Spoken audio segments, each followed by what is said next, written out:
30, 40 il, 50 ildir buna deyil. Sən Azərbaycanlısan, sən Azərbaycanlısan. İndi belədir. Və mən Azərbaycanlıyam. Mənim o Türk deyəndə elə bilir ki, onları nəzər tutur. Hansı ki, o Türkiyədə onlar özlərinə o Türk demirlər, Osmanlıydilər. Elə ki, bizim adımızı qoyduq yerə, onlar götürlər Türk adını özlərinə. Bəli.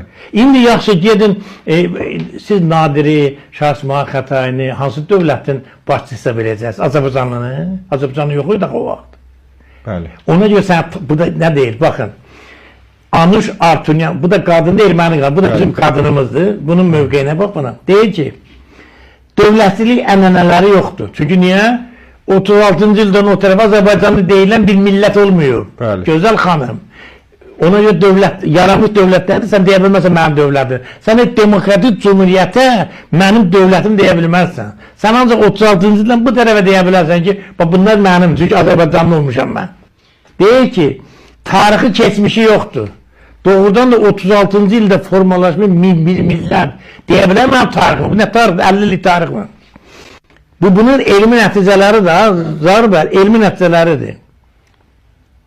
Sonra deyir ki, tarixi mədəni abidələri yoxdur. Çünki bu abidələr hamısı türk abidələridir. Sən demişsən Azərbaycanlıyam. Sənin nə Qız Qalasına aidiyyatın var, nə Şirvanşahlara aidiyyatın var. Heç bir aidiyyatın yox. Çünki onların heç birini Azərbaycanlılar tikməyib. Onlar türklər tikib. Onlar türk şəhərlərdir, türk hökmdarlardır. Sənin aidiyyatı var.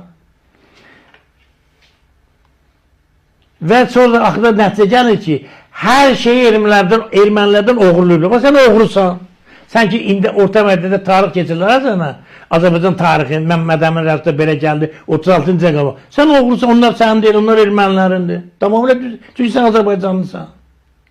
Bəs 36-cı ildə səni Azərbaycanlı eləyiblər, sən hələ də Azərbaycanlı olaraq gedirsən. Sən başa düşmürsən ki, 36-cı ildən o tərəfə nəyə bir mədəniyyəti itiribsən, tarixi itiribsən, dövlətçilik ənənəsini və 100-ə yaxın dövlətə sahib çıxa bilməzsən sən. Çünki o dövlətə hamısı Azərbaycan türk dövlətləri olub. Azərbaycan sözünü ona görə deyirəm ki, bu Azərbaycanda yaranıb, Azərbaycan ərazisində yaşanan dövlətlərdir. Deməli, Cevdət Bağcı yazır, Azərbaycanda yaşayan ləzgi, talış, kürd, tatar da özünə türk deməlidir. Xeyr, biz onu demirik. Biz demirik, onlar bizə türk deyirlər. Bəli.